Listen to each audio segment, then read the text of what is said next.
Bonjour à toutes et à tous, j'espère que vous allez bien. Après la publication du vlog de jeudi dernier et vos retours sous la vidéo, voici la suite de l'aventure bruxelloise à travers celle-ci.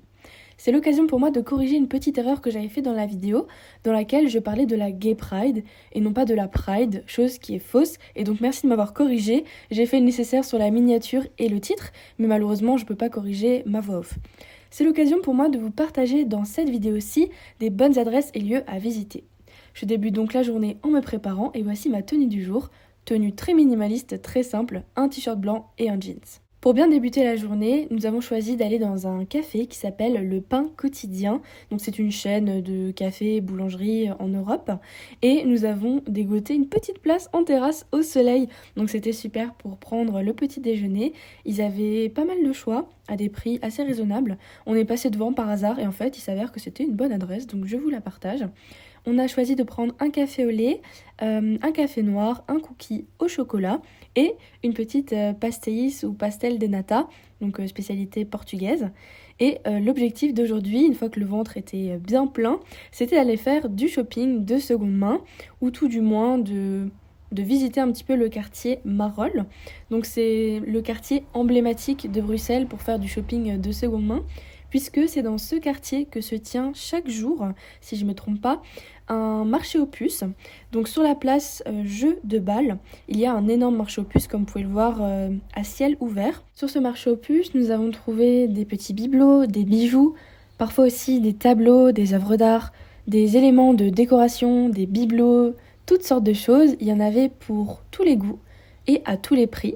Donc on a fait un tour pendant quelques minutes dans ce marché, puis ensuite on s'est dirigé dans une rue parallèle dans laquelle il y avait des bars, puisqu'il était déjà presque 11h30 voire midi, et on s'est installé en terrasse pour profiter d'un petit concert par des musiciens de rue. Je vous mettrai d'ailleurs un petit extrait juste après. Et on a bu un coup en terrasse. Nous avons bu chacun une Duvel, donc une bière belge. Je rappelle que l'abus d'alcool est très dangereux pour la santé et c'est à consommer avec modération.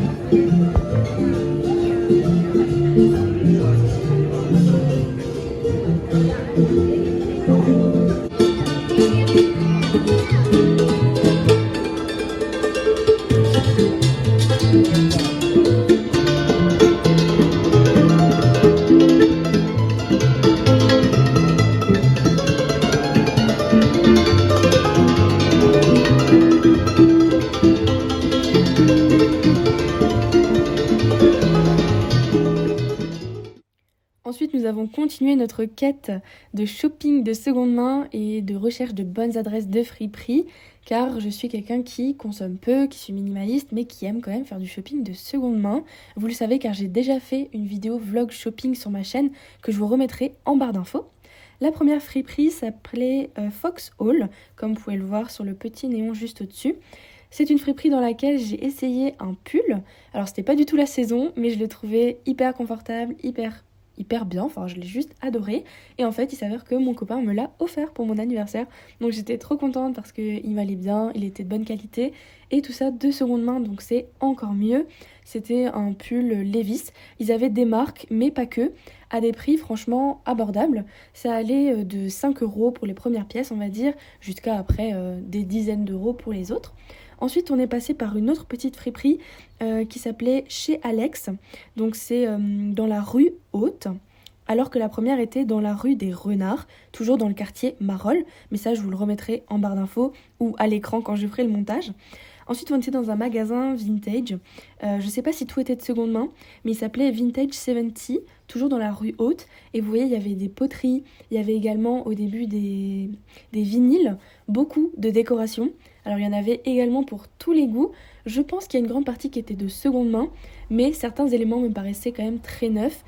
Mais les vêtements, en tout cas, eux, étaient de seconde main. Ensuite, on s'est rendu dans une enseigne que je connaissais déjà, qui s'appelle Oxfam, toujours dans la rue Haute. C'est vraiment la rue où j'ai trouvé le plus d'adresses. Et ensuite, dans la friperie qui s'appelle Les Petits Riens. Alors ça, c'était une découverte pour moi. Je connaissais pas du tout ce type de friperie. J'ai trouvé que les prix étaient vraiment accessibles. Il y avait vraiment des pièces à partir de 50 centimes, 1 euro. Et après, ça pouvait augmenter selon si c'était plutôt un t-shirt, un accessoire ou un manteau. Par la suite, dans le séjour, on a également retrouvé une friperie qui s'appelle Les Petits Riens. En fait, j'ai remarqué qu'il y en avait pas mal dans Bruxelles. Je ne sais pas exactement comment ils fonctionnent pour les vêtements, comment ils les achètent, d'où ils viennent, mais en tout cas, c'est 100% de la seconde main, ça se voit. Et la deuxième friperie était au centre-ville, rue des Fripiers. À midi, nous avons décidé de tester une nouvelle cuisine puisque nous avions, moi je n'avais jamais mangé libanais et du coup on est allé dans un restaurant qui s'appelle les Vignes du Liban. Il s'avère qu'on a très bien choisi puisque c'était une superbe adresse. Je vous la partage parce qu'il y avait des options donc avec de la viande et du poisson mais aussi végétarienne voire végane. Donc dans tous les cas il y en a pour tous les goûts et à un prix encore une fois très raisonnable. Donc nous avons pris des boissons et ensuite chacun un plat. Donc moi j'ai pris des houmous, une salade de persil, des aubergines grillées. Enfin c'était vraiment excellent avec du pain libanais. Donc grosse découverte pour nous et très bonne adresse. Ensuite on s'est rendu dans un marché de producteurs locaux, de créateurs dans le centre de Bruxelles.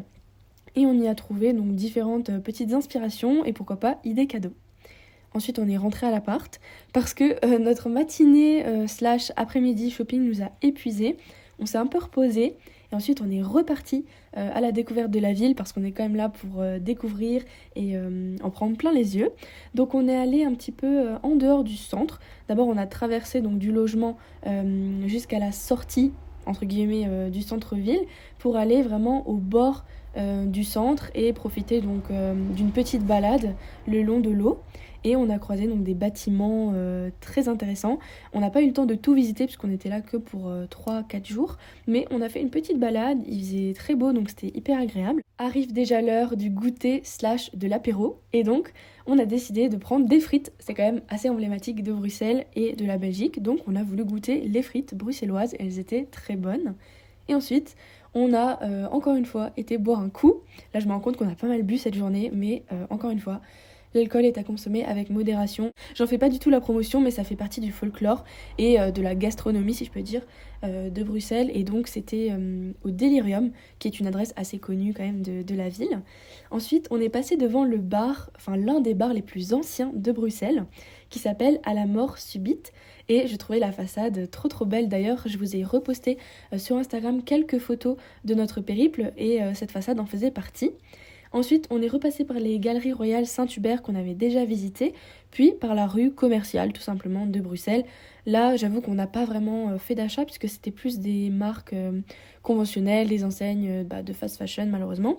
Mais c'est quand même d'énormes bâtiments et c'est assez impressionnant. J'ai trouvé la ville... agréable dans sa globalité, mais quand même pas mal d'insécurité, pas mal de déchets. Je pense que c'est aussi lié à la Pride et le fait que c'était la fête, donc il y avait peut-être plus de déchets qu'à l'accoutumée. Ensuite, on est rentré tout simplement à la maison pour se poser et dormir. Voilà, parce qu'on était KO. Je vous ai pas montré, mais on a mangé les restes de l'Indien, donc du restaurant qu'on avait fait le premier jour. On avait fait un doggy bag parce qu'il y en avait beaucoup trop. Donc ce qu'on a fait, c'est qu'on a juste regardé encore Demon Slayer et on a dormi. Le lendemain matin, on a pris un petit déjeuner, donc un cacao, un café et un cookie sur le Mont des Arts, qui était également un quartier hyper intéressant, plutôt axé culturel. Il y avait un musée des instruments de musique, il y avait le musée des beaux-arts, etc. Et on n'a pas eu le temps encore une fois de tout faire, mais c'était vraiment magnifique, surtout concernant ce petit jardin, enfin ce grand jardin du Mont des Arts, avec des fleurs qui là étaient encore en train de fleurir. On a pris le temps simplement de se balader, de profiter encore de ce dernier moment à Bruxelles, un petit peu entre nature et ville. Puis ensuite, on a repris la route déjà pour le retour. Donc j'espère que cette vidéo vous aura plu, que vous avez pu piocher quelques bonnes adresses si vous allez à Bruxelles prochainement. N'hésitez pas à me dire en commentaire ce que vous en avez pensé, à me faire un petit retour sur Instagram, à liker et à vous abonner. Ciao!